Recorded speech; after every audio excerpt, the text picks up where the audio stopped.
కొడుకో నిన్ను నిండా ముంచినరు కొడుక ఇందిరమ్మ రాజ్యమని కొడుకో నిన్ను నిండా ముంచినరు కొడుక గణితాంకిదే సుమాట నమ్మరు ఢిల్లీ పెద్దలను తీసుకొస్తిరి ఢిల్లీ పెద్దలను 54,000 ఢిల్లీ పెద్దలను ఇన్నరా ఇందిరమ్మ రాజ్యం అని కొడుకో నిన్ను నిండా ముంచినరు కొడుక అని గలమెత్తి గానం చేసిండు ఎమ్మెల్సీ దేశపతి శ్రీనివాసు.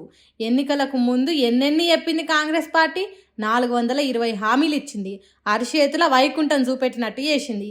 కోటి ఆశలు కలిగేటట్టు చేసింది. ఇప్పుడు కొంపలు ముంచుతున్నదని పాట పాడుతుంటే ఎమ్మెల్యేలు ఎమ్మెల్సీలు కోరసిస్తున్నారు. మొదటి సంతకం 6 గ్యారెంటీల మీద పెడతా అని గద్దెనెక్కి సామాన్యుల నడ్డి మీద అన్నట్టు చేస్తున్నారు. అందుకే 6 గ్యారెంటీలకు చట్టబద్ధత కల్పించాలని డిమాండ్ చేస్తున్నారు బీఆర్ఎస్ పార్టీలు.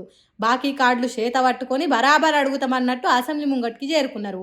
ఆటో డ్రైవర్లకు, అమ్మలక్కలకు, కాలేజీ పిల్లలకు, రైతులకు, నిరుద్యోగులకు ఎట్లా హ్యాండ్ ఇచ్చిందో కాంగ్రెస్ సర్కార్ చెప్పుకుంటా అసెంబ్లీకి చేరుకున్నారు.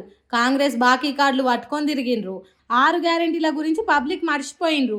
మేము మర్చిపోయినామని చెప్తే కుదరది. ఎవ్వరు మర్చినా మేము మాత్రం మరవం. ఇందిరమ్మ రాజ్యం పేరు చెప్పి మోసం చేసిన వాళ్ళను ఇడిసబెట్టమన్నట్టు చేసిండ్రు. అన్నేమో కానీ దేశపతి శ్రీనివాస్ వాడిన పాట సూపర్ ఉన్నదని చాలా మంది సప్పట్లు కొట్టిండ్రు. అలా మీకేమనిపించింది పాటినాక?